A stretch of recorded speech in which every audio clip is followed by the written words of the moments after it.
Time मैंने proper लिखा आप लोगों को बताने के लिए। 4:30 से 5 का जो टाइम है मॉर्निंग का, सर्काडियन क्लॉक का जो रिसर्च है वो क्या बोलता है, इस टाइम बॉडी का टेम्परेचर है वो लोवेस्ट होता है।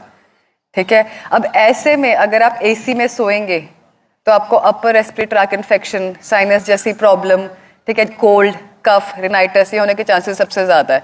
ये जो चीजें हम बता रहे हैं ना, एक बार 1 महीने के लिए करके देखो सारे।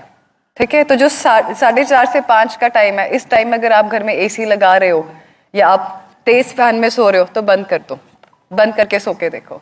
ठीक है, 6 बजे का टाइम है, जो 6 AM का मॉर्निंग का टाइम है, वो आपका जो कॉर्टिसोल हार्मोन है, जो कि स्ट्रेस इंड्यूसिंग हार्मोन है, वो हाईएस्ट होता है।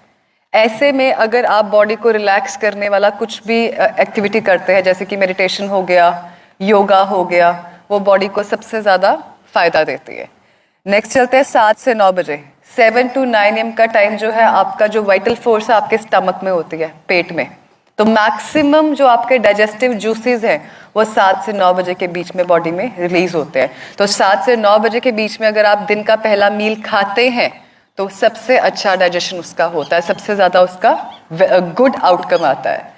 7 बजे जो है आपका बीपी भी फ्लक्चुएट करता है। अच्छा, कोई जिसने कभी भी हार्ट इंस्टीट्यूट में काम किया हो उसको पता होगा, जो 7 बजे का टाइम है, अक्सर स्ट्रोक आना है किसी पेशेंट को, या जिस पेशेंट की टेंडेंसी है हार्ट की बीमारी है, उनको 7 बजे के टाइम के आसपास टेंडेंसी रहती है फ्लक्चुएशंस की।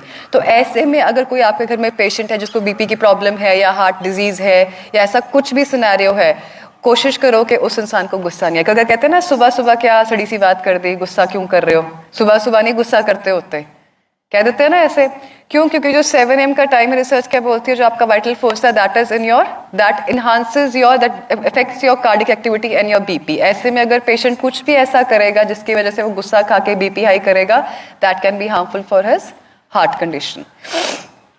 9 से 11 सर्काडियन क्लॉक क्या कहता है, आपकी बॉडी का टेस्टोस्टेरोन लेवल सबसे ज्यादा हाई है। तो अगर आपको कोई भी ऐसा फोर्स वाला वर्क करना है, एक्टिविटी करना है, जैसे जिम वर्कआउट करना है, ठीक है, तो ये वाला जो आपका टाइम है वो बेस्ट है।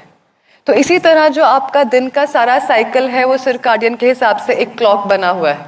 हम लोग आपको यहाँ पे बोलते हैं कि सुबह उठ के योगा करो, मेडिटेशन करो, ठीक है, शाम को अर्ली सो, कहते हैं ना early to wake and early to sleep अच्छा होता है। तो ये पैटर्न्स क्यों बने हैं? ये आपकी बॉडी के छोटी छोटी चीजों को सिंक्रोनाइज करने के लिए। देखो, ह्यूमन बॉडी ना एक मशीनरी की तरह काम करती है।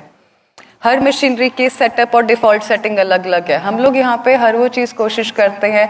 इंटीग्रेटेड का मतलब ही यही होता है कि हर चीज को कंबाइन करके यूज करना जो पेशेंट के लिए बेनिफिशियल हो।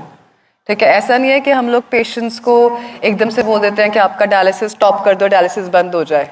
Dialysis is supportive treatment. जिस पेशेंट का ऑलरेडी डायलिसिस चल रहा है, हफ्ते में 3 बार चल रहा है या हफ्ते में 2 बार चल रहा है, उसको बड़ा क्लियर कट ये चीज अंडरस्टैंड करनी होगी कि आपकी विद टाइम फ्रीक्वेंसी कम होगी।